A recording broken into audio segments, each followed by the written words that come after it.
कल की बात मैं आपको बताऊं, बनारस में एक निकाह पढ़ाना था। हमारे एक दोस्त की बहन की भाई की शादी थी। निकाह सुन्नत के मुताबिक होता है, बल्कि वो भी सुन्नत के मुताबिक नहीं होता है। निकाह पढ़ाने के लिए हम मौलवी साहब को बुलाते हैं और मौलवी साहब बेचारे आते हैं और बाकायदा लड़का के पास निकाह कबूल कराने के पहले लड़की के पास जाते हैं और लड़की से कबूल करवाते हैं। हमारे बनारस में भी ये रिवाज है। मैं तो कई बार तकरीरों में बोल चुका हूं कि भाई लड़की के पास काजी साहब मौलवी साहब को जाकर के कबूल करवाने की कोई जरूरत नहीं है। इस्लाम में लड़की को कबूल नहीं करना है, कबूल करने का काम लड़के को करना है। अभी कल की बात मैं आपको बताऊं, बनारस में एक निकाह पढ़ाना था। हमारे एक दोस्त की बहन की भाई की शादी थी। निकाह पढ़ाने में गया तो अब वो सिस्टम तो वही था, लड़की के यहाँ भी जाना था, पर्दा लगा हुआ था, उधर लड़की बैठी है। अब फला बिनते फला आपका निकाह फला के साथ हो रहा है, क्या आपको कबूल है?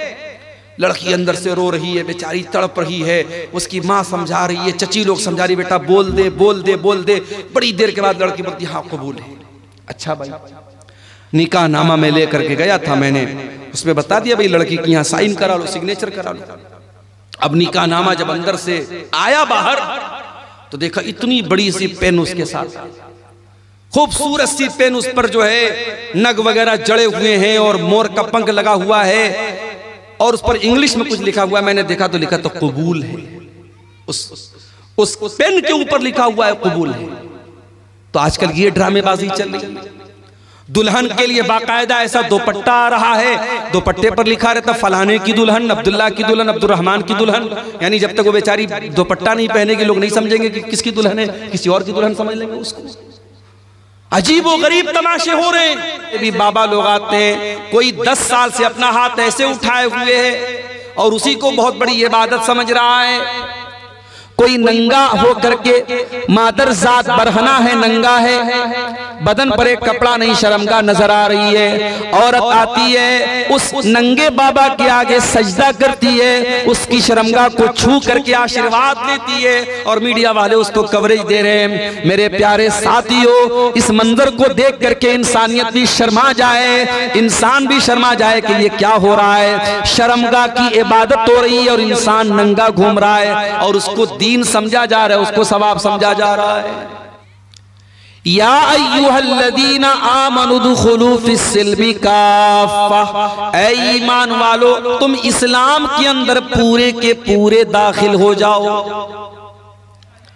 सुम्मा लातियन्नहुम मिन बैनि अयदीहिम व मिन खल्फिहिम व अन अयमानिहिम व अन शमाइलिहिम व ला तजिदु अक्तरहुम शाकिरीन।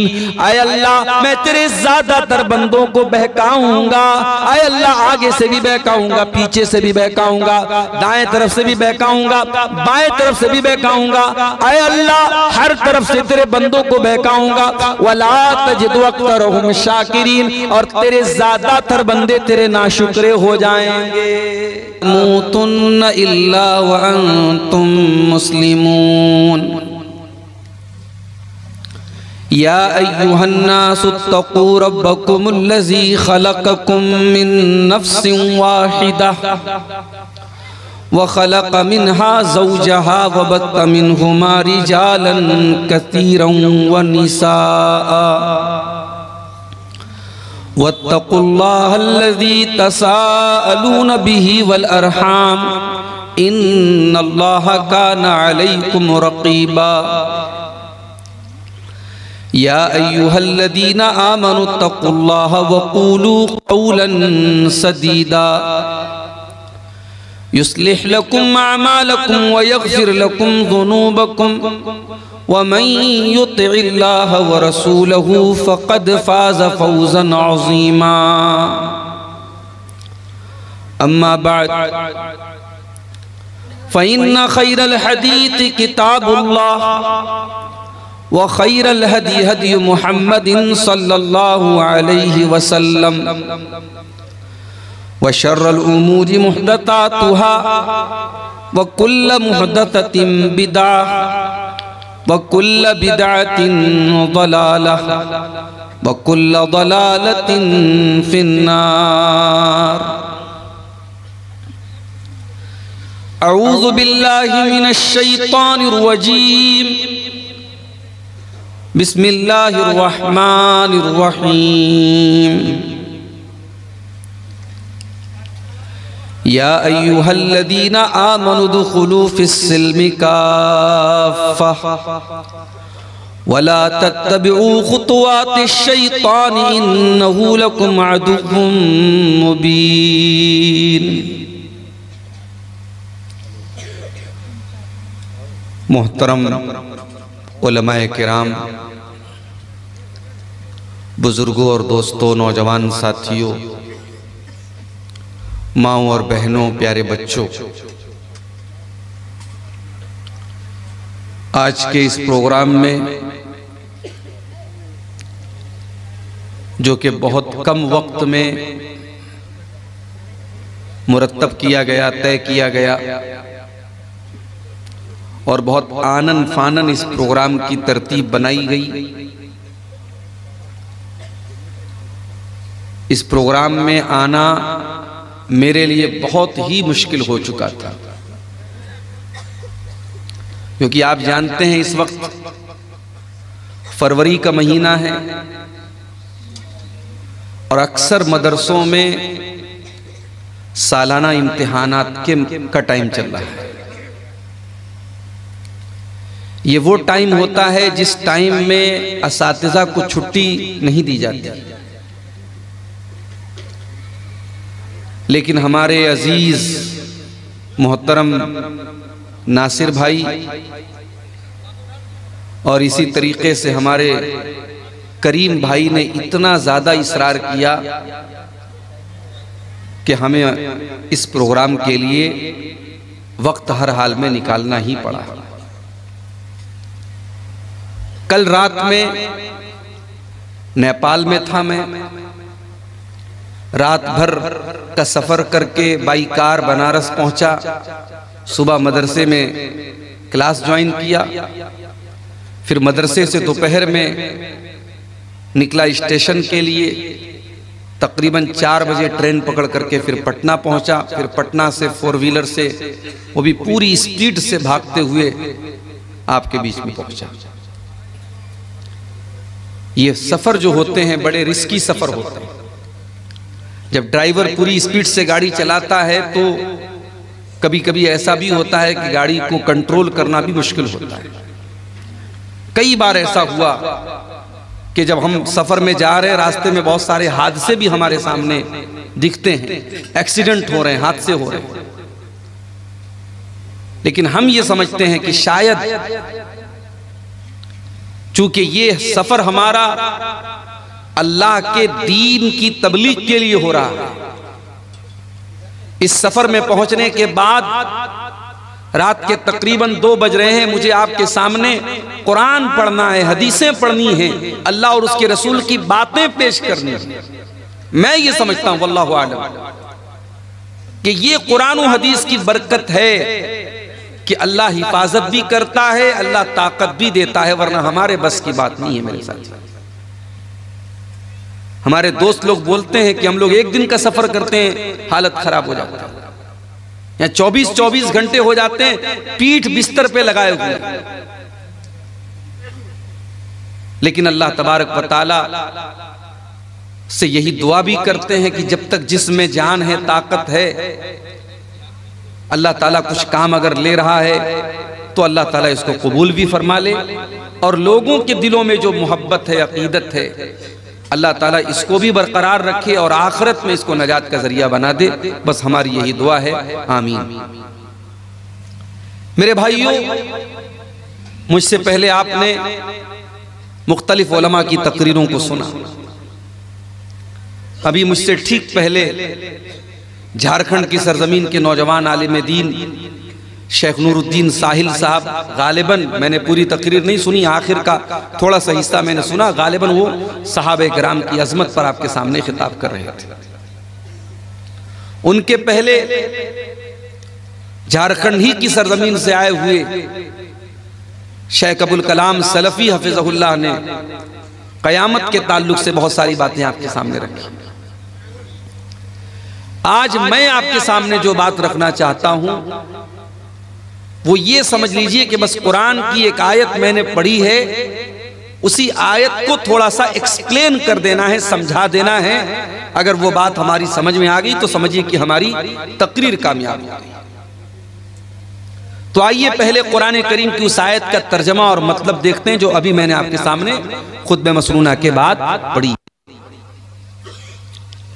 ये आयत सूरतुल बकरा की है, कुरान के दूसरे पारे की आयत। या अय्युहल्लज़ीना आमनू उदखुलू फिस्सिल्मि काफ़्फ़ा, ऐ ईमान वालो दाखिल हो जाओ, प्रवेश करो, एंट्री करो, फिस्सिल्मि इस्लाम के अंदर।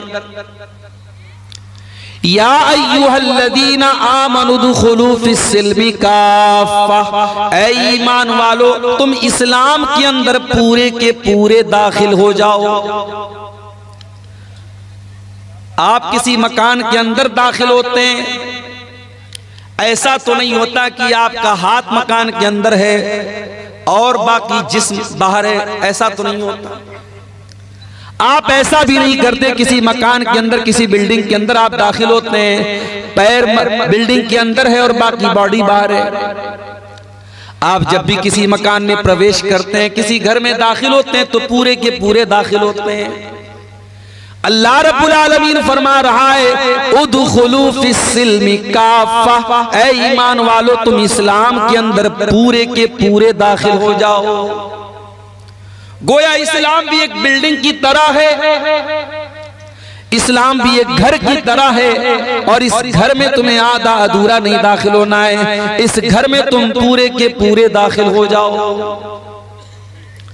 वला तत्तबिऊ खुतुवातिश शैतान, और ऐ ईमान वालो तुम शैतान के तरीके पर न चलना, शैतान के नक्शे कदम पर न चलना।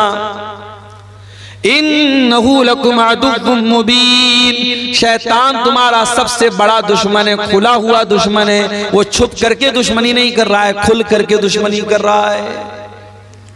भाई एक दुश्मन हमारा वो होता है, दुश्मन है लेकिन हमको मालूम नहीं है, उससे बचना थोड़ा मुश्किल होता है। शैतान कोई ऐसा दुश्मन नहीं जो छुपा हुआ है, शैतान पहले दिन से हमारा दुश्मन है। हमारे बाप आदम को इसी ने जन्नत से निकलवाया, हमारी माँ हव्वा को इसी ने जन्नत से निकलवाया। हमारे माँ बाप आदम और हव्वा को जिस पेड़ के करीब जाने से अल्लाह ने मना किया था, उस पेड़ को चखने पर इसने मजबूर तो नहीं कह सकते, यानी ऐसा उनको लालच दिलाया, ऐसा बहकाया कि उन्होंने उस पेड़ को खा लिया, उसके फल को खा लिया। जन्नत के अंदर उनके कपड़े बदन से उतर गए, दोनों बरहना हो गए, नंगे हो गए, जन्नत के पत्तों से अपनी शर्मगाहों को ढांपने लगे। शैतान हमारे बाप आदम से लेकर के हमारी माँ हव्वा से लेकर के कयामत तक आने वाले हर इंसान का दुश्मन है, हर उस इंसान का दुश्मन है जो अल्लाह के रास्ते पर चलने वाला है, जो दीन के रास्ते पर चलने वाला है। शैतान का काम ही है हमको बहकाना। शैतान तो वादा करके आया अल्लाह ताला से, शैतान खामोश नहीं बैठा है, शैतान वादा करके आया है। सुम्मा लातियन्नहुम मिन बैनि ऐदीहिम व मिन खल्फिहिम व अन ऐमानिहिम व अन शमाइलिहिम व ला तजिदु अक्तरहुम शाकिरीन। आय अल्लाह मैं तेरे ज्यादातर बंदों को बहकाऊंगा, आय अल्लाह आगे से भी बहकाऊंगा, पीछे से भी बहकाऊंगा, दाएं तरफ से भी बहकाऊंगा, बाएं तरफ से भी बहकाऊंगा, आय अल्लाह हर तरफ से तेरे बंदों को बहकाऊंगा। व ला तजिदु अक्तरहुम शाकिरीन, और तेरे ज्यादातर बंदे तेरे नाशुक्रे हो जाएंगे। नाशुक्रे हैं कि नहीं?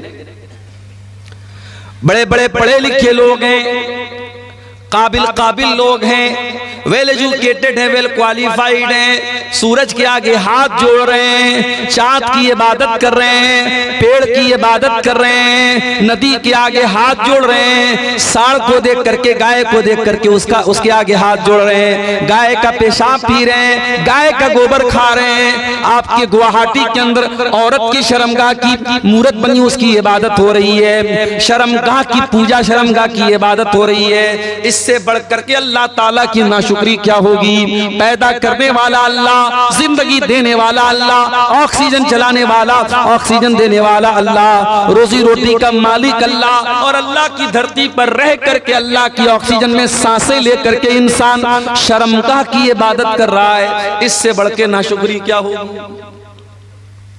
अभी हमारे उत्तर प्रदेश में 12 साल पर हमारे गैर मुस्लिम भाइयों का एक त्यौहार आता है महाकुंभ के नाम से। अभी वो चल रहा है, बड़ी भीड़ है, अभी ट्रेनों में, रोड पर सफर करना बड़ा मुश्किल है।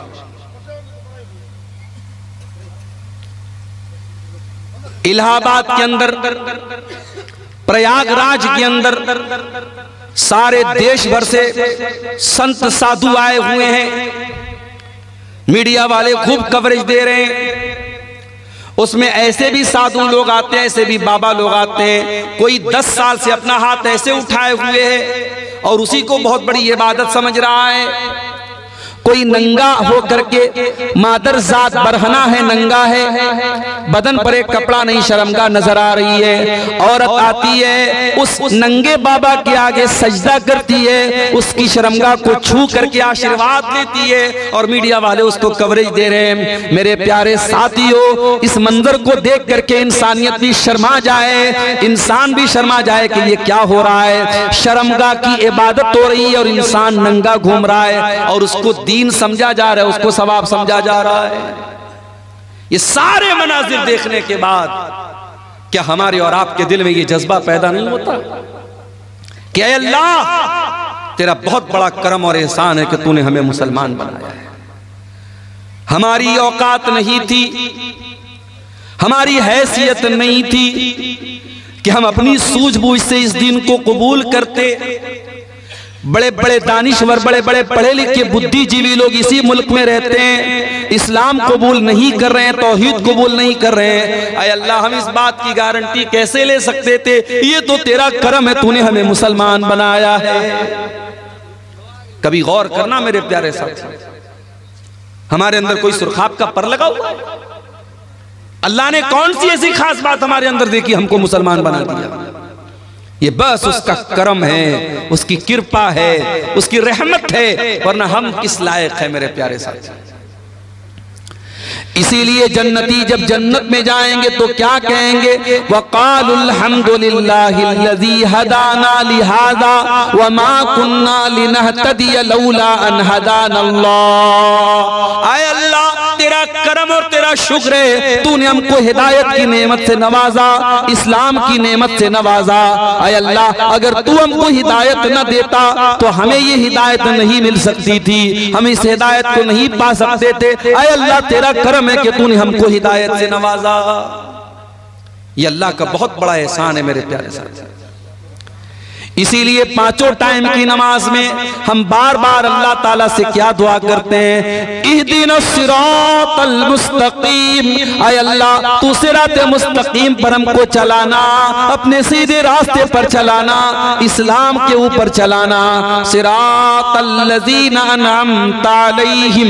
आय अल्लाह, उनके रास्ते पर चलाना जिनके ऊपर तेरा करम हुआ, तेरा इनाम हुआ। आय अल्लाह, नबियों के रास्ते पर चलाना।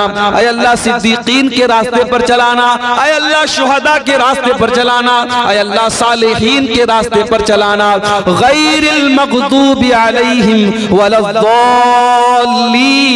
आय अल्लाह, उनके रास्ते पर तू न चलाना जिनके ऊपर तेरा गजब नाजिल हुआ, उनके रास्ते पर न चलाना जो भटक गए। आय अल्लाह, यहूद और नसारा के तरीके पर न चलाना। ये दुआ करते हैं हम सूरह फातिहा की शक्ल में। 5 टाइम की नमाज में हर रकात में हम ये दुआ करते हैं। ये इतनी बड़ी नेमत है मेरे प्यारे साथियों इस्लाम, के इस नेमत को हम बार बार अल्लाह से, इसीलिए कुरान में हमको ये दुआ सिखाई गई। रब्बना ला तुज़िग़ क़ुलूबना बअद इज़ हदैतना व हब लना मिन लदुनका रहमह इन्नका अंतल वह्हाब। ईमान वाले ये दुआ करते हैं, ऐ परवरदिगार, जब तूने इस्लाम की नेमत से हमको नवाजा, जब तूने हिदायत की नेमत से हमको नवाजा, आए अल्लाह दोबारा हमको भटकने न देना, गलत रास्ते पे जाने न देना, शिर्क के रास्ते पर जाने न देना, कुफ्र के रास्ते पर जाने न देना। आए अल्लाह, जब तूने हिदायत की नेमत से नवाजा तो फिर हमारे दिल की हिफाजत करना। इसी झारखंड की सरजमीन पर रांची बहुत मशहूर शहर है, झारखंड कैपिटल है आपके स्टेट की। नुसरत जहां नाम की एक लड़की, 5 टाइम की नमाजी, रोजेदार, उलमा के बयान सुनने वाली, एक दीनी बैकग्राउंड, एक रिलीजियस बैकग्राउंड से ताल्लुक रखने वाली लड़की मुर्तद हो जाती है और नुसरत जहां से निशा सिंह बन जाती है। कभी आपने सोचा कि ये वाकयात क्यों हो रहे हैं? आपके लिए तो एक न्यूज है साहब, अखबार में खबर आ गई, हमने एक न्यूज की तरह, एक समाचार की तरह सुन लिया। माफ करना मेरे प्यारे भाइयों, अगर आपकी कौम की कोई लड़की निशा सिंह बन रही है नुसरत जहां से, तो पूरी कौम के लिए सोचने का मकाम है। पूरी कौम के चेहरे के ऊपर बहुत बड़ा थप्पड़ है कि आप अपने दीन की अहमियत भी अपनी कौम की बच्चियों को न बता सके।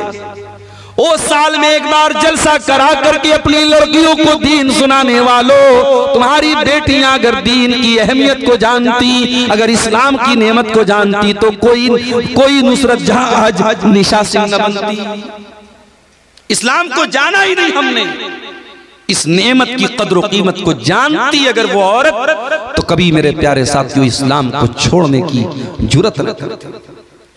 अरे इस्लाम तो वो नेमत है जिसको पाने के लिए सहाबे किराम ने सब कुछ कुर्बान कर दिया। इस्लाम तो इतनी बड़ी नेमत है। सुमैया बिन्त खय्यात को देखो, जवान बेटा सामने खड़ा हुआ है। अबू जहल कहता है, बूढ़ी माँ, ऐ सुमैया, तेरा जवान बेटा सामने खड़ा है, हम नहीं चाहते तुझे तेरे बेटे के सामने नंगा कर दे। ऐ सुमैया, तू इस्लाम को छोड़ दे वरना तेरे बेटे के सामने तुझे नंगा कर देंगे। सोचो मेरे भाइयों, एक माँ के लिए कितनी हसीयत की बात है, उसके जवान बेटे के सामने उसको बरहना कर दिया जाए। ऐ सुमैया, तू बूढ़ी हो चुकी है, तेरे बदन में कमजोरी आ चुकी है, मगर तेरा ईमान तो फौलाद के जैसा मजबूत है। सुमैया ने जवान बेटे के सामने नंगा हो जाना गवारा कर लिया, मगर तौहीद को छोड़ना गवारा न किया, इस्लाम को छोड़ना गवारा न किया। और चश्मे फलक ने वो मंजर भी देखा, एक बूढ़ी औरत के बदन से कपड़े उतार लिए गए, जवान बेटे के सामने उसको बरहना कर दिया गया। इतने पर अबू जहल ने बस न किया, फिर कहा कि ये सुमैया, आखिरी मौका तुझे दे रहा हूं, इस्लाम को छोड़ दे वरना तुझे कत्ल कर दूंगा। बर्ची उठाया, सुमैया का इस्लाम को छोड़ने वाली थी। अबू जहल ने बर्ची उठाया और सुमैया की शर्मगाह के ऊपर दे मारा। ऐ सुमैया, तू अल्लाह को प्यारी हो गई, तू शहीद हो गई, तेरे बदन का खून गिर गया, अल्लाह की राह में शहीद होने वाली तू पहली खातून बन गई। और तूने दुनिया की आने वाली औरतों को ये पैगाम दे दिया, ऐ दुनिया की औरतों, तुम्हें दुनिया नाजुक समझेगी, तुम्हें दुनिया कमजोर समझेगी, तुम दुनिया को बता देना, अगर औरत के पास ईमान की दौलत और ईमान की ताकत हो, औरत से ज्यादा ताकतवर कोई नहीं होता है। ईमान की दौलत अगर औरत के पास है, औरत से ताकतवर कोई नहीं होता है मेरे साथी। सुमैया से पूछो ईमान किसको बोलते हैं? ईमान की अजमत पूछना है, कोई बिलाल हबशी से पूछ ले। हाँ मेरे नौजवान साथियों, बिलाल तुम्हारी तरह स्मार्ट और हैंडसम तो नहीं था। बिलाल कोई तुम्हारी तरह घुंघराले बाल वाला तो नहीं था। बिलाल कोई तुम्हारी तरह गोरा चट्टा तो नहीं था, खूबसूरत तो नहीं था, हैंडसम तो नहीं था। बिलाल तो हबशा का एक गुलाम था, काला कलूटा था, उसकी पूरी बॉडी काली थी, मगर उस काले सीने में जो दिल था, बिलाल के सीने में जो दिल था, वो दिल अल्लाह ताला की मोहब्बत से भरा हुआ था। ओ दुनिया वालों, तुमने तो जब भी देखा है लोगों की सूरतों को देखा है, लोगों के चेहरों को देखा है। आओ तुम्हें बिलाल की सीरत भी दिखाते हैं। बिलाल काले हैं, बिलाल का बदन काला है और बिलाल के काले बदन को उनका मालिक अरब के तपते हुए सहरा पर लिटा देता है। नीचे गरम गरम बालू है, नीचे गरम गरम रेत है और बिलाल के सीने पर गरम पत्थर भी रख देता है। बिलाल के सीने की चर्बी भी पिघल रही है और बिलाल की ईंट भी पिघल रही है। और बिलाल का मालिक कहता है, उमैया बिन खल्फ कहता है, ऐ बिलाल, तेरे सीने की चर्बी को पिघलाना हमें अच्छा नहीं लगता, तुझे टॉर्चर देना हमें अच्छा नहीं लगता। ऐ बिलाल, हम तुझे टॉर्चर करना बंद कर देंगे, बस एक शर्त है, तू अल्लाह की तौहीद को छोड़ दे और हमारे 360 माबूदों का इकरार कर ले। हमारे साथ तू भी शिर्क का नारा लगा दे और ला इलाहा इल्लल्लाह की आवाज तू निकालना बंद कर दे। बिलाल, हम तुझे तकलीफ देना छोड़ देंगे। बिलाल की जबान से आवाज नहीं निकल रही। बिलाल कुछ कहने की पोजीशन में नहीं है, मगर उस गर्म पत्थर के नीचे और उस तपते हुए सहरा में लेटे हुए बिलाल की जबान से एक लफ्ज सुनाई देता है। बिलाल कहते हैं, अहद अहद अहद, मैं जिस अल्लाह की इबादत करता हूँ वो एक है, वो यकता है, वो अकेला है, मैं एक अल्लाह की इबादत करने वाला हूँ। ऐ उमैया बिन खल्फ, तू लाख मेरे सीने पर गर्म पत्थर रख दे, तू लाख मेरे बदन की चमड़ी को जला डाले, ऐ उमैया बिन खल्फ, बिलाल अल्लाह ताला की तौहीद को छोड़ने वाला नहीं है। अहद अहद, मेरा अल्लाह एक है, मेरा माबूद एक है, मेरा रब एक है। ओ लोगों, इस्लाम वो नेमत है जिसकी हिफाजत की खातिर बिलाल के सीने की चर्बी पिघल गई, मगर बिलाल ने इस तौहीद को नहीं छोड़ा। ये शहादत गए उल्फत पे कदम रखना है। लोग आसान समझते हैं मुसलमान, हमने तो ये समझा मुसलमान के घर में पैदा हो गए, अब्बा ने अब्दुल्ला नाम रख दिया, अब्दुर्रहमान नाम रख दिया, लड़के थे तो खतना करा दिया, बड़े हुए टोपी लगाने लगे, लुंगी पहनने लगे, बड़े का गोश्त खाने लगे। हमने तो इन चीजों को मुसलमानों की पहचान बना डाली। ओ लोगों, इस्लाम इतना आसान तो नहीं है, ये तो शहादत गए उल्फत में कदम रखना है। लोग आसान समझते हैं मुसलमान होना, लोग आसान समझते हैं मुसलमान होना। इस्लाम ये फूलों की सेज नहीं है मेरे प्यारे साथियों, ये कांटों भरा रास्ता है। इस्लाम पर चलते हुए कदम कदम पर ऐसे मौके आएंगे जब आपको अपनी ख्वाहिशात का गला घोटना पड़ेगा, अपनी इच्छाओं को मारना पड़ेगा, अपनी डिजायर्स को खत्म करना पड़ेगा, तब जाकर के आप अल्लाह ताला की जन्नत को पा सकते हैं। इस्लाम में पूरे के पूरे दाखिल, इस्लाम में अधूरे दाखिल मत होना। इस्लाम वो दीन है जो अल्लाह ताला का इकलौता पसंदीदा दीन है। इस्लाम के आने के बाद अब कोई और दीन अल्लाह ताला क्या स्वीकार्य नहीं होगा, एक्सेप्टेबल नहीं होगा, कबूल नहीं किया जाएगा। अल्लाह कुरान में कहता है, इन्नद्दीन इंदल्लाहिल इस्लाम, अल्लाह ताला के यहाँ अगर कोई दीन कबूल होगा तो इस्लाम होगा। अल्लाह फरमाता है, वमन यब्तगी गैरल इस्लाम दीनन फलन युक़बल मिन्हु व हुवा फिल आखिरति मिनल खासिरीन। तुम इस्लाम को छोड़ करके कोई और मजहब लेकर के आओगे, तुम जितनी भी नेकी का पहाड़ लेके आ जाओ, अगर इस्लाम के अलावा कोई और मजहब लेकर के आओगे कबूल नहीं किया जाएगा। दुनिया के और मजहब में अल्लाह को खुश करना है, शादी नहीं कर सकते।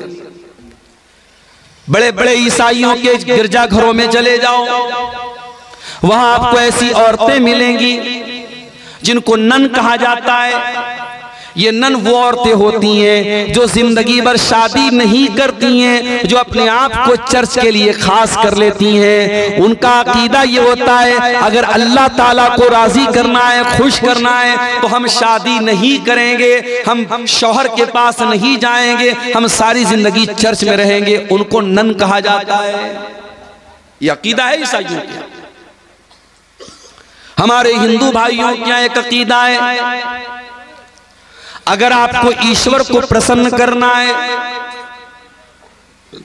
अल्लाह को खुश करना है, तो आपको ब्रह्मचारी बनना पड़ेगा, दुनिया को त्यागना पड़ेगा, पत्नी से दूर रहना पड़ेगा, बच्चों से दूर रहना पड़ेगा, दुनिया को मोह माया समझ करके दुनिया को त्याग देना होगा, दुनिया को छोड़ देना होगा। जरा सोचो मेरे प्यारे साथियों, अगर ये तसव्वुर इस्लाम का भी होता तो कितनी परेशानी होती। आए अल्लाह तेरा शुक्र है तूने हमें मुसलमान बनाया और इस्लाम जैसा दीन हमको दिया जिसमें दुनिया को त्यागने का, दुनिया को छोड़ने का हुक्म नहीं दिया गया, बल्कि कुरान में अल्लाह हमको दुआ सिखाता है कि ऐ मेरे बंदो ये दुआ पढ़ा करो, रब्बना आतिना फिद दुनिया हसना व फिल आखिरती हसना व क़िना अज़ाबन नार। ऐ परवरदिगार हमारी दुनिया को भी अच्छा बना दे, हमारी आखिरत को भी अच्छा बना दे और हमें जहन्नम की आग से तू बचा ले। ये कुरान की सबसे जामे दुआ है और ये वो दुआ है मेरे प्यारे साथियों। अगर आपने कभी हज किया होगा, कभी उम्रा किया होगा, जब आप तवाफ करते हैं खाने काबा का तो हजर अस्वद और रुकन यमानी के बीच में इस दुआ को पढ़ते हैं। ये इतनी प्यारी दुआ है मेरे साथियों।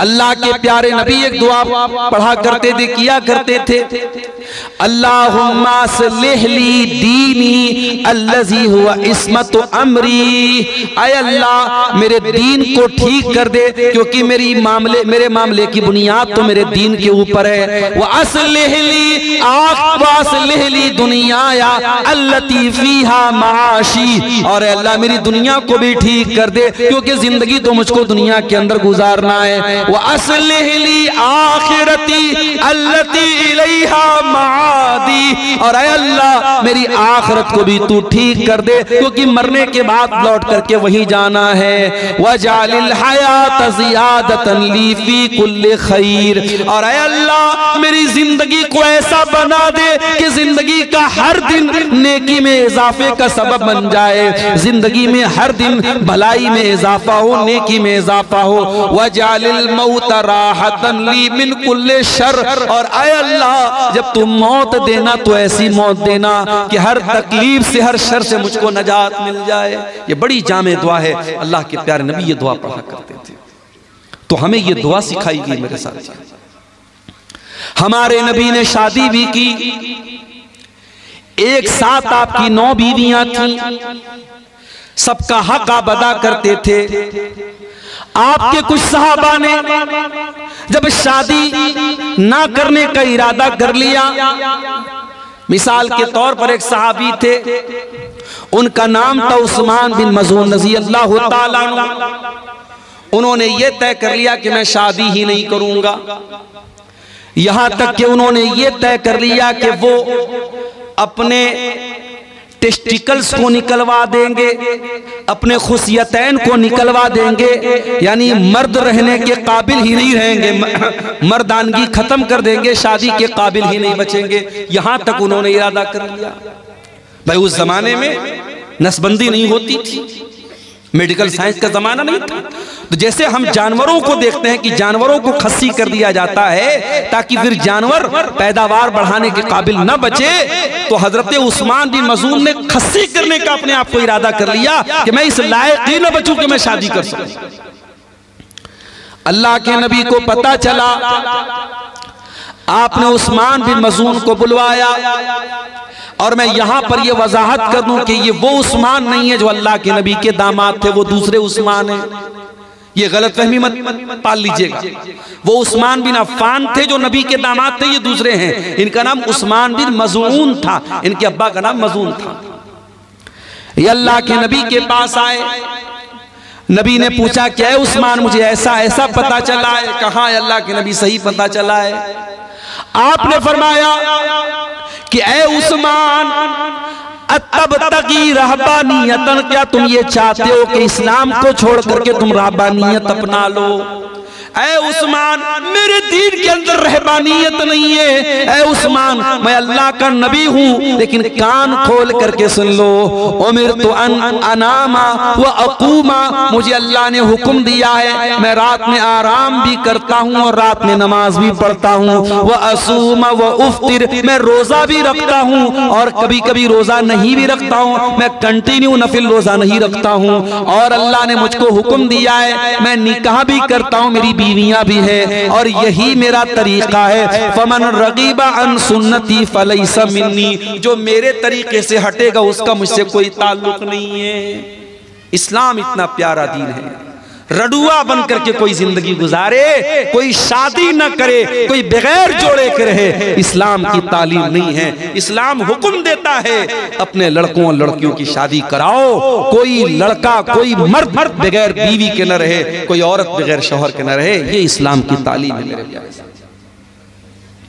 और आगे बढ़िए, अल्लाह के नबी के एक सहाबी हैं, नाम नोट कर लो, अब्दुल्ला बिन अमर बिन आस।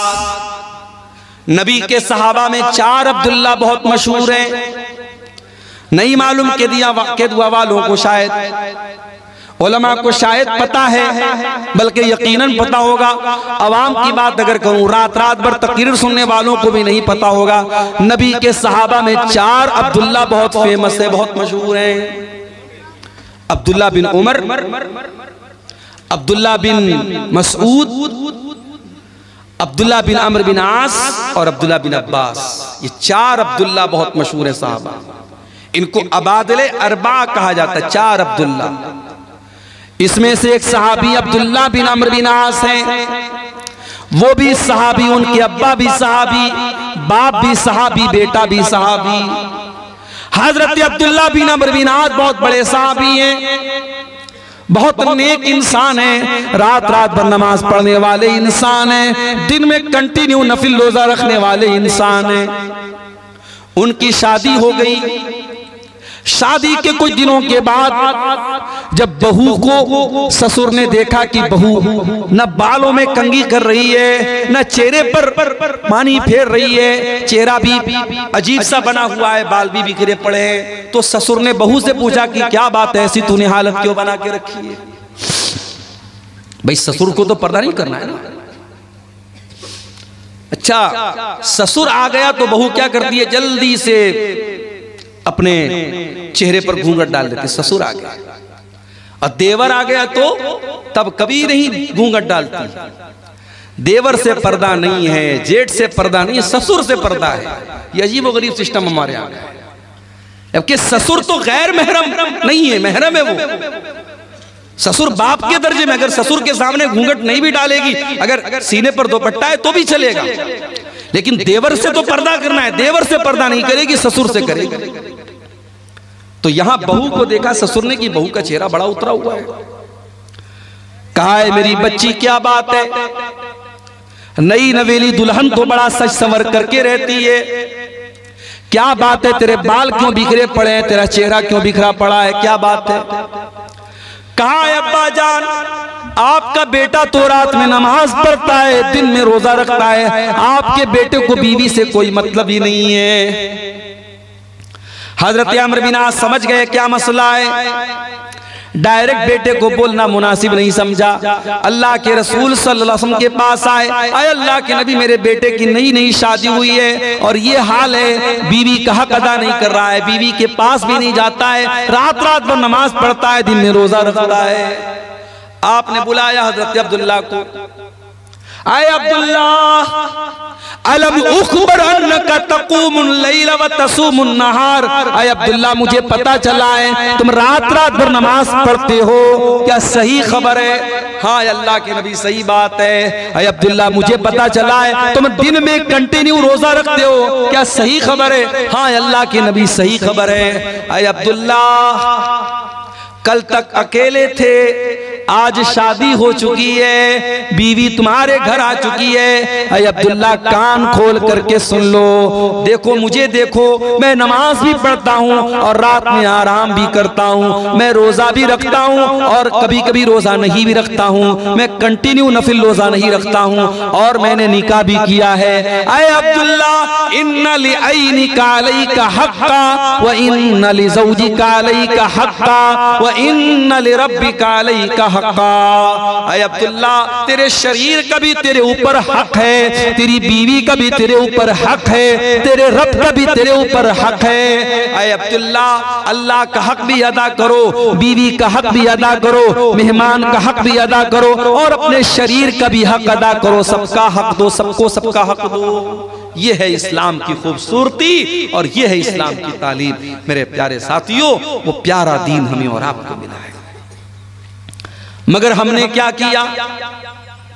हमने इस इस्लाम को बहुत लिमिटेड बना दिया।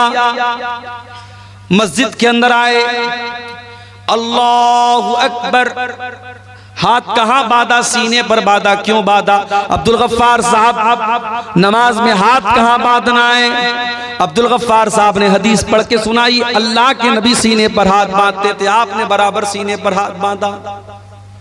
रुकू में गए, मौलवी साहब जब रुकू में जाएंगे तो पीठ कैसी होगी? मौलवी ने हदीस पढ़ के सुनाई, जब तो रुकू में जाए तो पीठ बिल्कुल बराबर होनी चाहिए, सर के लेवल के बराबर होनी चाहिए, न ऊंची होनी चाहिए न नीची होनी चाहिए। रुकू से उठा, समी अल्लाहु लिमन हमीदा रब्बना वलकल हम्दु हम्दन कसीरन तय्यबन मुबारकन फी। सजदे में गया, मौलवी साहब सजदा करते वक्त कौन कौन सी चीजें जमीन पर होनी चाहिए? मौलवी साहब ने हदीस पढ़ के सुनाई, अल्लाह के प्यारे नबी फरमाते हैं, उमिरतु अन अस्जुदा अला सबती आज़ुम, मुझे हुक्म दिया गया है कि सजदे के अंदर 7 हड्डियां जमीन पर होनी चाहिए। दोनों हाथ जमीन पर होना चाहिए, दोनों पैर का घुटना जमीन पर होना चाहिए, दोनों पैर का पंजा, पैर की जो हथेली है वो जमीन पर होनी चाहिए, और इसी तरीके से माथा और नाक, माथा और नाक दोनों एक में है। ये 7 चीजें सजदे में होनी चाहिए। नमाज में आप मुकम्मल हदीस को फॉलो करें। एक एक मसला पूछ रहे हैं मौलवी साहब। मस्जिद के बाहर निकले, दुकान पर गए, कस्टमर आया, हाजी साहब ये माल, ये कपड़ा, ये सामान कितने का देंगे? हाजी साहब कहते अल्लाह की कसम मुझे 100 का पड़ा है, तू 110 दे दे। वही हाजी साहब जो मस्जिद में नमाज का तरीका मौलवी साहब से हदीस की रोशनी में पूछ रहे थे, जब मार्केट में आए, जब बिजनेस करने आए, जब कारोबार करने आए, तो झूठी कसम खा करके अपने माल की गलत कीमत बता दी।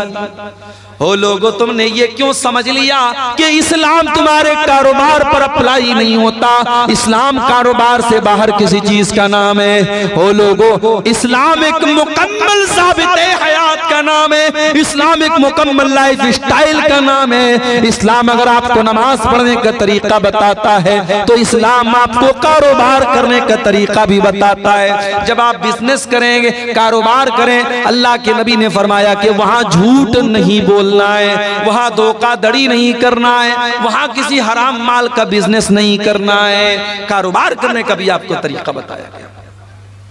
यहां तक कि जब आप पेशाब करने जाते हैं, लेटरिन करने जाते हैं, इस्तिंजा कैसे करना है उसका भी तरीका बताया गया।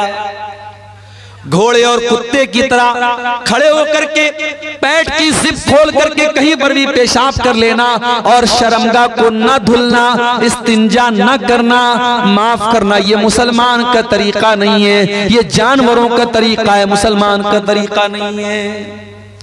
हजरत सलमान फारसी रजी अल्लाह ताला अन्हु के पास एक मर्तबा यहूदी आए और यहूदियों ने आकर के मजाक उड़ाते हुए कहा कि ऐ सलमान फारसी, तुम्हारे नबी ने तो तुम्हें सब कुछ सिखाया है, तो ये भी सिखाया होगा पेशाब कैसे किया जाए, पखाना कैसे किया जाए। कहा कि हाँ ए यहूदियों, हमारे नबी ने पेशाब और पाखाना करने का तरीका भी हमको बताया है।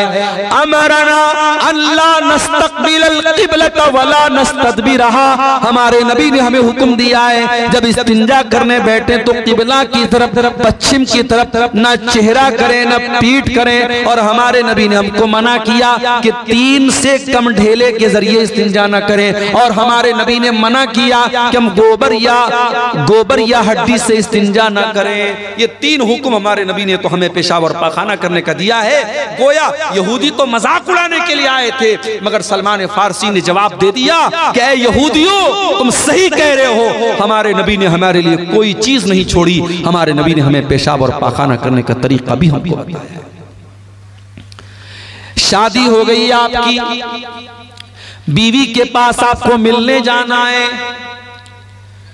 हो सकता है ये टॉपिक दुनिया के लिए बहुत अजीब व गरीब टॉपिक हो, इस टॉपिक पर बात करना है गुनाह माना जाता हो, लेकिन इस्लाम इस टॉपिक पर भी बात करता है। और बीवी से मिलने के वो तरीके जो नाजायज और हराम हैं, इस्लाम उनसे मना करता है। आज हमारे नौजवानों में गंदी फिल्मों के जरिए, पॉर्न मूवीज के जरिए बहुत सारे गलत तरीके बीवी से मिलने के राइज हो चुके हैं। आज इसकी भी जानकारी करने की जरूरत है कि मियां बीवी के ताल्लुकात के सिलसिले में इस्लाम क्या कहता है। बहुत सारे गलत और नाजायज तरीके राइज हो चुके हैं और हमारे नौजवानों में जो बहुत सारे तरीके ऐसे मशहूर हो चुके हैं शहवत पूरी करने के, जो हराम और नाजायज हैं। कोई अपने हाथों से अपनी शहवत को बर्बाद कर रहा है, अपने शरीर को बर्बाद कर रहा है, और कोई शादीशुदा इंसान अपनी बीवी के साथ जो नेचुरल तरीका है उससे हट करके गैर फितरी तरीके से, जानवरों से भी बदतर जो तरीका है उस तरीके के साथ अपनी बीवी के पास जाता है। मेरे प्यारे साथियों, इस्लाम ने बीवी से मिलने के आदाब भी हमको बताए हैं। अल्लाह के नबी फरमाते हैं, इज़ा अता अहदुकुम अहलहू, जब तुम में से कोई अपनी बीवी के पास जाए तो मुलाकात करने से पहले ये दुआ पढ़े, बिस्मिल्लाह अल्लाहुम्मा जन्निबना शैतान व जन्निबिश शैतान मा रज़क़तना। ये दुआ पढ़ने के बाद अपनी बीवी के पास जाए अल्लाह के नाम से, आय अल्लाह तू हमें शैतान से बचा और हमारी पैदा होने वाली औलाद को भी तू शैतान से बचा। अल्लाह के प्यारे नबी फरमाते हैं, अगर कोई ये दुआ पढ़ने के बाद बीवी से मुलाकात करेगा, अगर औलाद पैदा होगी, अगर अल्लाह ने मुकद्दर में औलाद लिखी है तो शैतान उस औलाद को नुकसान नहीं पहुंचाएगा। बड़ी छोटी सी दुआ है, लेकिन आज हमें से बहुत सारे लोग बड़े दीनदार हैं मगर ये छोटी छोटी बातें हैं। मेरे प्यारे साथियों, इस्लाम तो हमें बीवी से मिलने के आदाब भी हमको बताता है। और आगे बढ़िए, शादी ब्याह उसको हमने बिल्कुल खारिज कर दिया इस्लाम से। चाहे आपके इस इलाके की अंसारी बरादरी हो, चाहे हमारे बनारस के अंसारी समाज के लोग हों, चाहे आपके कटिहार के शेरशाबादी समाज के लोग हों, मुसलमानों में शादी में बहुत सारी फजूल किस्म की रस्म रिवाज आ गई। कहीं जहेज धड़ल्ले से चल रहा है, बाकायदा डिमांड हो रही है। हमारे पहचान के एक साहब हैं, वो बिहार, बेतिया एक जगह है बिहार में, बेतिया के रहने वाले, कई बेटियां हैं उनकी, सरकारी टीचर हैं। तो एक मर्तबा उनकी किसी बेटी का रिश्ता लगा, तो मैंने पूछा कि मास्टर साहब आपकी बेटी का जो रिश्ता लगा है लड़का क्या करता है? तो कहा कि लड़का राजगीर का काम करता है, जो मकान वगैरह बनता है मिस्त्री का काम करता है। तो जाहिर है मिस्त्री का काम करता है तो एक लेबर क्लास का ही काम है, कोई बहुत हाई फाई काम तो नहीं है। तो उन्होंने कहा, रोते हुए कहा, बड़े दर्द के साथ कहा कि मौलाना साहब राजगीर का काम करता है वो लड़का, लेकिन 5 लाख रुपए की डिमांड किया है उसने जहेज में। क्या कहेंगे आप? जितना क्वालिफाइड दामाद है उसी के हिसाब से डिमांड हो रही है, और जहेज मांगने वाला भी पक्का मुसलमान और जहेज देने वाला भी पक्का मुसलमान। मेरे प्यारे साथियों, नबी के दौर में हजारों शादियां हुई, नबी ने 11-11 शादियां की, नबी ने 4 बेटियों की शादी की, सहाबे किराम ने निकाह किया। न वहां बारात था, न वहां जहेज था, न वहां मंगनी की रस्म थी, न वहां हल्दी की रस्म थी। बड़े सिंपल तरीके से निकाह हो जाता जाता था। हमारे यहाँ आज शादी ब्याह में पूरा का पूरा सिस्टम ही गड़बड़ है। बस एक काम सुन्नत के मुताबिक होता है, बल्कि वो भी सुन्नत के मुताबिक नहीं होता है। निकाह पढ़ाने के लिए हम मौलवी साहब को बुलाते हैं और मौलवी साहब बेचारे आते हैं और बाकायदा लड़का के पास निकाह कबूल कराने के पहले लड़की के पास जाते हैं और लड़की से कबूल करवाते हैं। हमारे बनारस में भी ये रिवाज है। मैं तो कई बार तकरीरों में बोल चुका हूं कि भाई लड़की के पास काजी साहब मौलवी साहब को जाकर के कबूल करवाने की कोई जरूरत नहीं है। इस्लाम में लड़की को कबूल नहीं करना है, कबूल करने का काम लड़के को करना है। अभी कल की बात मैं आपको बताऊं, बनारस में एक निकाह पढ़ाना था। हमारे एक दोस्त की बहन की भाई की शादी थी, निकाह पढ़ाने में गया तो अब वो सिस्टम तो वही था, लड़की के यहाँ भी जाना था, पर्दा लगा हुआ था, उधर लड़की बैठी है। अब फलां बिनते फलां आपका निकाह फलां के साथ हो रहा है, क्या आपको कबूल है? लड़की अंदर से रो रही है, बेचारी तड़प रही है। उसकी माँ समझा रही है, चची लोग समझा रही, बेटा बोल दे बोल दे बोल दे। बड़ी देर के बाद लड़की बोलती हाँ कबूल है। अच्छा भाई, निकाह नामा में लेकर के गया था मैंने, उसमें बता दिया भाई लड़की की यहाँ साइन करा लो, सिग्नेचर करा लो। अब निकाह नामा जब अंदर से आया बाहर तो देखा इतनी बड़ी सी पेन उसके साथ, खूबसूरत सी पेन, उस पर जो है नग वगैरह जड़े हुए हैं और मोर का पंख लगा हुआ है और उस पर इंग्लिश में कुछ लिखा हुआ है। मैंने देखा तो लिखा तो कबूल है, उस पेन के ऊपर लिखा हुआ है कबूल है। तो आजकल ये ड्रामेबाजी चल रही है। दुल्हन के लिए बाकायदा ऐसा दुपट्टा आ रहा है, दुपट्टे पर लिखा रहता फलाने की दुल्हन, अब्दुल्ला की दुल्हन, अब्दुर्रहमान की दुल्हन। यानी जब तक वो बेचारी दुपट्टा नहीं पहनेगी लोग नहीं समझेंगे कि किसकी दुल्हन है, किसी और की दुल्हन समझ लेंगे उसको। अजीब व गरीब तमाशे हो रहे हैं। नकाब पहन करके लड़कियां आजकल चलती हैं, नकाब के ऊपर एक पट्टी बनी है, पट्टी पर क्या लिखा? इस्लाम की शहजादी। अरे कैसी तू शहजादी है रे, कैसी शहजादी है तू नकाब की को बदनाम कर रही है। अगर वाकई में तो इस्लाम की शहजादी है तो अपने इस नकाब को सिंपल कर ले। आज देहातों में बहुत सारी जगहों पर देखते हैं नकाब के ऊपर लाइट लगी है, खूबसूरत सी लाइट लगी चमक रही। अरे भाई नकाब के ऊपर लाइट का क्या काम है? तो ये सब ढकोसलेबाजी हम कर रहे हैं मेरे प्यारे साथियों, माफ करना।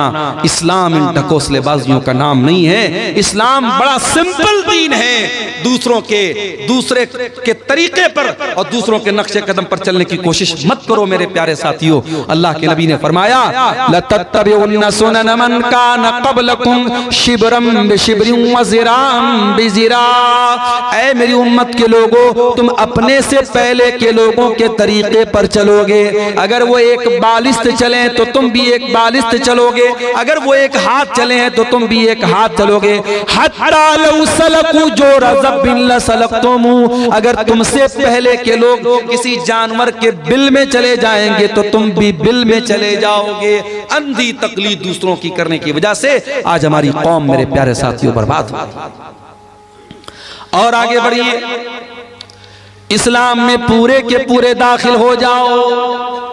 हाजी साहब मस्जिद में गए, मौलवी साहब से नमाज का तरीका तो पूछ लिया।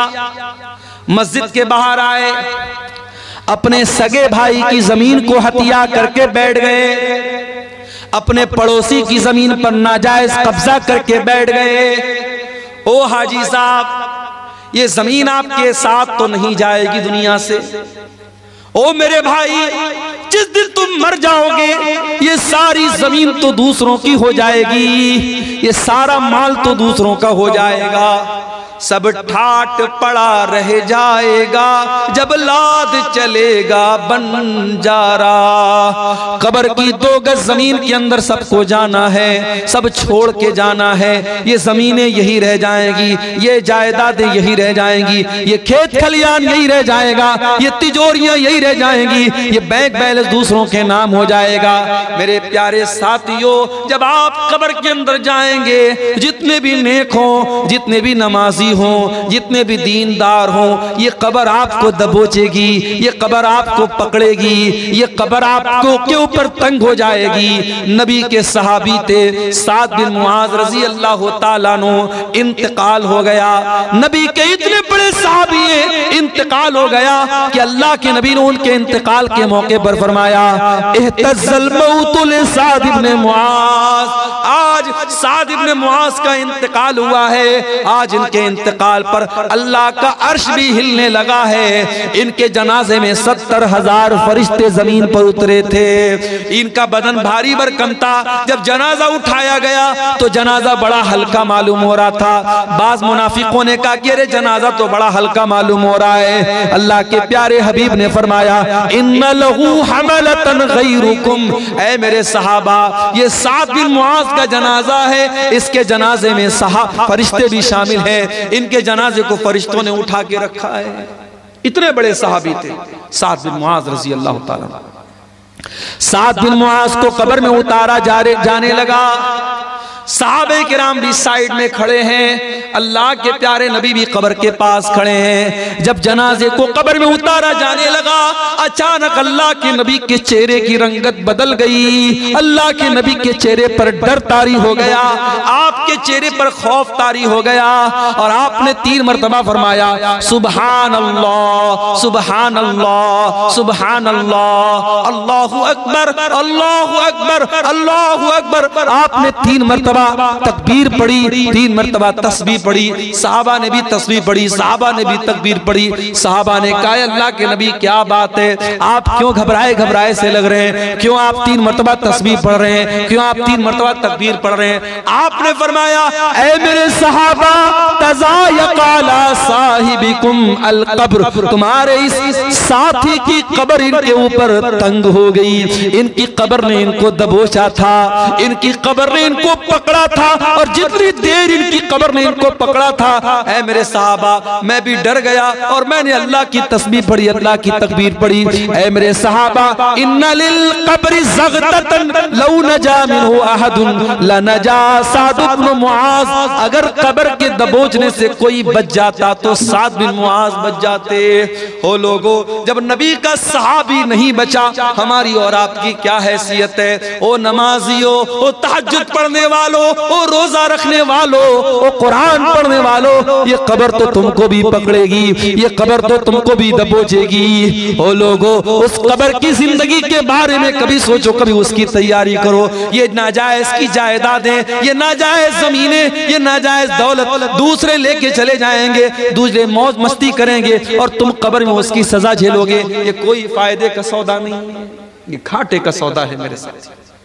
हराम कमाई ला करके दूसरों की जिंदगी बना रहे हो और अपनी आखिरत बर्बाद कर रहे हो। भाई भाई की जमीन पर कब्जा कर रहा है, पड़ोसी पड़ोसी की जमीन पर कब्जा कर रहा है। अल्लाह के नबी फरमाते हैं ओ लोगों कान खोल करके सुन लो, मैं एक इंसान हूं, मेरा फैसला गलत भी हो सकता है कि 2 लोग जमीन का फैसला मेरे पास कराने के लिए आए और एक इंसान बड़ी चिकनी चुपड़ी बात करने वाला हो और उसकी बात के फेवर में मैं फैसला कर दूं और दूसरे के खिलाफ कर दूं, जिसका हक था उसको न मिले दूसरे को दे दूं। ऐसा हो सकता है, मैं इंसान हूं, मुझसे गलती हो सकती है। ऐ मेरे सहाबा, अगर कभी ऐसा हो जाए और जमीन जिसकी नहीं थी मैंने जमीन उसके हक में दे दी, तो कान खोल करके सुन लो, इन्नमा अक़तउ लहू क़िताअतम मिनन नार, मैं जमीन का टुकड़ा नहीं दे रहा हूं, मैं जहन्नम की आग का टुकड़ा दे रहा हूं। ओ जमीनों में बेईमानी करने वालों, ओ जायदादों में दूसरों का हक मारने वालों, अल्लाह के वास्ते तौबा कर लो। ये जमीनें तुम्हारे साथ कब्र में नहीं जाएंगी, ये जायदादें तुम्हारे साथ कब्र में नहीं जाएंगी।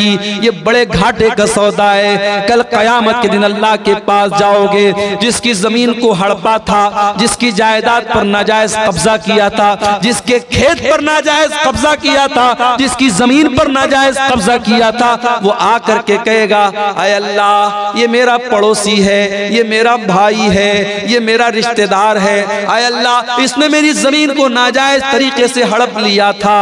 अल्लाह वहां ये नहीं कहेगा अय बंदे तू जमीन के बदले जमीन दे दे, तू पैसे के बदले पैसा दे दे।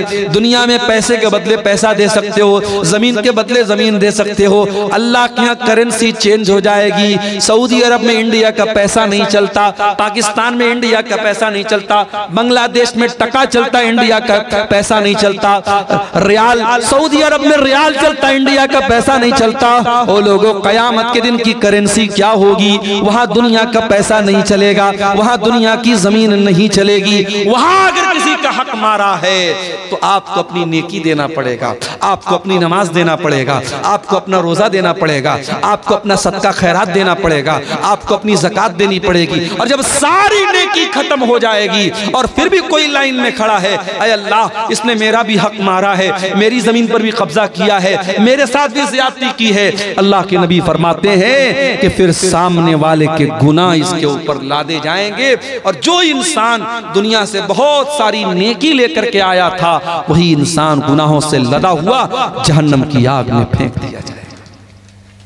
इसलिए मेरे प्यारे साथियों, मैं फिर से वही आयत पढ़ रहा हूं सूरह बकरा की, या अय्युहल्लज़ीना आमनू उदखुलू फिस्सिल्मि काफ़ा, ऐ ईमान वालो इस्लाम में पूरे के पूरे दाखिल हो जाओ, अपने कारोबार में भी मुसलमान बनो, अपनी जमीन जायदाद के मामले में भी मुसलमान बनो, हुकूकुल्लाह के मामले में भी मुसलमान बनो, हुकूकुल इबाद के मामले में भी मुसलमान बनो।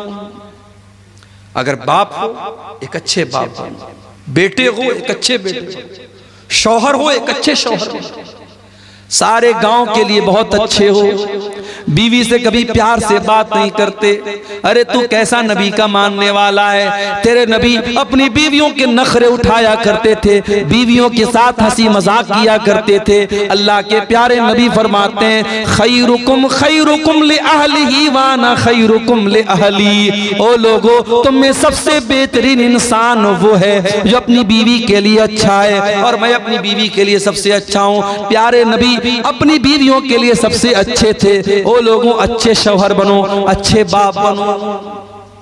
आज तो हमारा हाल क्या है, हमारे बच्चों को तो मोबाइल पालता है, 3 साल का बच्चा है खाना नहीं खाता, माँ ने यूट्यूब दे दिया, 5 साल का बच्चा है, बच्चा परेशान कर रहा था, माँ ने मोबाइल दे दिया। आपका बच्चा तो मोबाइल से पल रहा है, यूट्यूब से पल रहा है। ओ लोगों अपने बच्चों को टाइम दो। एक मर्तबा ट्रेन में मैं सफर कर रहा था, एक गैर मुस्लिम लड़का लड़की आपस में बात कर रहे हैं, मुझे नहीं मालूम कि भाई बहन थे या मियाँ बीवी थे या कौन थे, मुझे नहीं मालूम, आपस में बात कर रहे थे। ट्रेन की बात बता रहा हूं। तो लड़के ने कहा कि आजकल छोटी छोटी बच्चियां प्यार मोहब्बत के नाम पे क्या क्या कर रही हैं, 8-8 साल की 10-10 साल की लड़कियां, वो भी प्यार मोहब्बत के चक्कर में पड़ी हुई। तो जो लड़की थी ट्रेन के अंदर, उस लड़की ने बड़ी पॉइंट की बात की। उसने कहा कि छोटी छोटी बच्चियां अगर गलत रास्ते पर जा रही हैं तो ये जिम्मेदारी किसकी है कि उनको सही गलत का फर्क बताएं। ये जिम्मेदारी माँ बाप की है, ये जिम्मेदारी गार्जियन की है। तो लड़का बोला कि गार्जियन कितना ध्यान देगा, गार्जियन कितना भी देखेगा। तो लड़की ने कहा कि गार्जियन अपने आप को झोंक दे। आज का दौर वो दौर है, वो गैर मुस्लिम लोग थे, उनकी बातें, मैं ट्रेन में बैठा था, आजकल का तो माहौल ऐसा है ट्रेन पर भी आप ज्यादा किसी से बात नहीं कर सकती, अपनी अपनी सीट पर आदमी बैठा रहता है। लेकिन वो बातचीत जो हो रही थी मैं सुना तो मुझे वो बात बड़ी वजनदार लगी। उस लड़की ने कहा कि आज के दौर में अगर अपनी बच्चियों की परवरिश करना है तो अपने आप को कुर्बान करना पड़ेगा, तब आप बच्चियों की परवरिश कर सकते हैं। मेरे प्यारे साथियों, जमाना बड़ा नाजुक है। आपकी जवान होने वाली बेटियों को बहकाने के लिए हजारों रास्ते मौजूद हैं। फेसबुक मौजूद है, इंस्टाग्राम मौजूद है, व्हाट्सएप मौजूद है, स्कूल का गंदा माहौल है, कॉलेज का गंदा माहौल है, सोशल मीडिया है, इलेक्ट्रॉनिक मीडिया है, प्रिंट मीडिया है, शैतान के फितने हैं। आपकी जवान होने वाली नस्ल को बर्बाद करने के बहुत सारे रास्ते हैं। अगर आपने ध्यान न दिया, अगर आपने अपने आप को कुर्बान नहीं किया अपने बच्चों की तरबियत के लिए, कल पछताना पड़ेगा।